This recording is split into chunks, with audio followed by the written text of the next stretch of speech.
4 ናቸው የንስሐ መግቢያ መንገዶች።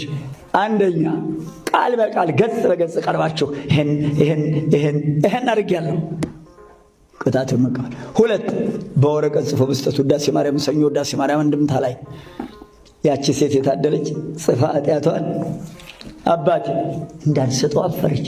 አባቴ ይፋቅልሽ በለኝ። ገለጥ ስታደርገው አንድ ቀርታለች። አባቴ ያቸው የፈራኋት አላሳርፍ ያለችኝ ህሊናዬን የምትጎስብ ስወጣ ስገባ የምታቃጥል ይቀርታ ለእኔ አይቻለኝም ሂጂ አላት።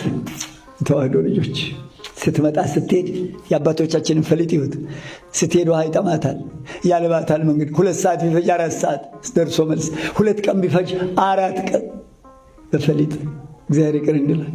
በይ ስትመለሽ ሞቶ ታገኘዋለሽ ሳትጠራጠሪ አስከሬኑ ላይ ጣላት። እስከዚህ ድረስ ነው የአባቶቻችን ስልጣን። የተዋህዶ ልጆች አረ እነዚህን አባቶች እንጠቀምባቸው።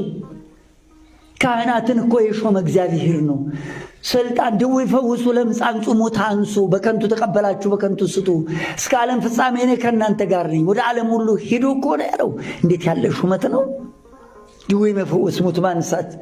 ክቡራን እኮ ናቸው ካህናት አባቶቻችን እኮ ከባዶች ናቸው እኮ። አንደበታችሁ ቢፈራ ጽፋችሁ ድርጊቷን ብቻ ሰርቄያለሁ፣ ዋሽቻለሁ፣ አምቻለሁ፣ አመንዝሬያለሁ፣ ዘፍኛለሁ፣ ድርጊቷን ብቻ። እንደው ከዕለታት አንድ ቀን እንደው ገንዘብ ከኪስ ያጣሁና ቤት እንጀራ የለም እንደው ራበኝና ሰረኩ። ምን ያደርጋል ይሁሉ አተተ? ምን ይሰራል ይሁሉ መከባተር? ሰውየው ፍርድ ቤት ሄዶ ለምን ገደልከው? ያለታ ጫት እንበላ ነበር፣ መጠጥ ጠጥተናል፣ ሞቅ ብሎኛል። ሰውየው ምን እየጨመረ ነው በላው ላይ? በገዛፉ ወንጀል እየጨመረ ሞቅ ብሎኛል፣ ከዚያ በኋላ ገደልኩት። ዳኛው የሚጠብቀው ምን የምትለው ቃል ነው? ይሄ ሁሉ አያስፈልግም። ዋሻው፣ ገደልኩ፣ ሰረኩ፣ በቃ። 3ኛ የምትወዱት ባልንጀራ ወይስ ባላጋራ ነው? 8ኛው ጓደኛ ወይስ ጉደኛ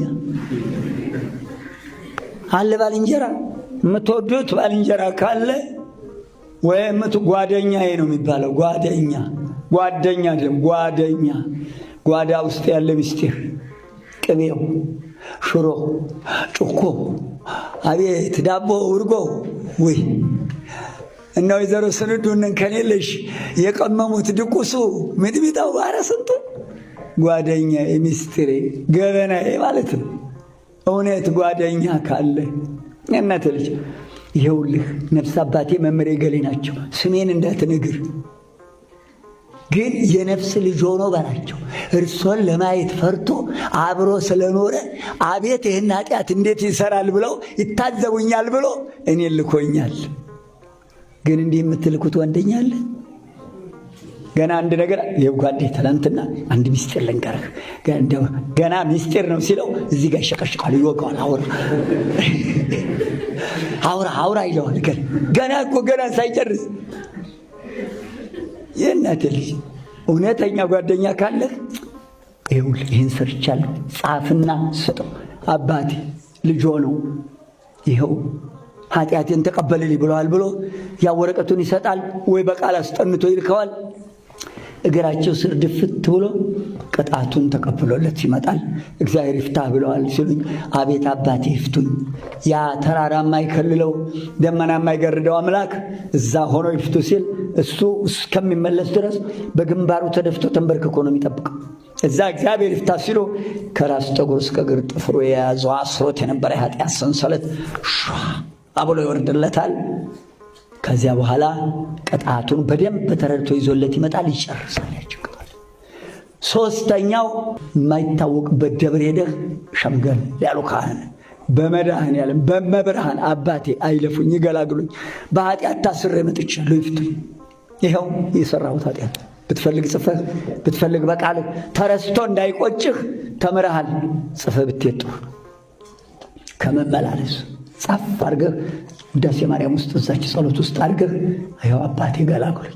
ያውቃሉ አባቶቻችን የተዋሉት። ያዕቆብ ስንት ምዕራፍ ነው? 5 ምዕራፍ መሰለኝ። ያዕቆብ ለወንድምህ ኃጢአትን ለምትወደው ባልንጀራህ ንገር ይላል። ሌላው የማታውቅበት ደብር ሄደህ በቀጥታ ተቀብለህ ከፈለጉ ብለህ አባት ከሆኑ እንዳትረሳው፣ በዛ ያለ ኃጢአት ሰርት ከሆነ የሰጡት እንዳይጠፋበት ያችን ጽፈው ይኸው ለንስሐ አባት ወስደው ስጣቸው ይህንን እንድትፈጽሙ ይላሉ። ሄዶ አባቱ ጋር መጡ። ይኸውልዎት ጉዴ ብዙ ነበር፣ እርሶን ለመናገር ይታዘቡኛል ብዬ ፈርቼ የማያውቁበት ገዳም ሄጄ ኃጢአቴን ጨርሼ መጣሁ። የተሰጠኝ ቅጣት ነበብ ያደርገውና አለዚያም በቃሉ ይሄን አልጾም ብለውኛል ይላል። ይቀበላል። እሳቸውም እግዚአብሔር ይፍታ እንኳን ገላገለህ ልጄ በርታ ይሉታል። ባገኙት ቁጥር የደረስክ ስግደቱን እየሰገድክ ነው፣ ምጽዋቱንስ ጾሙንስ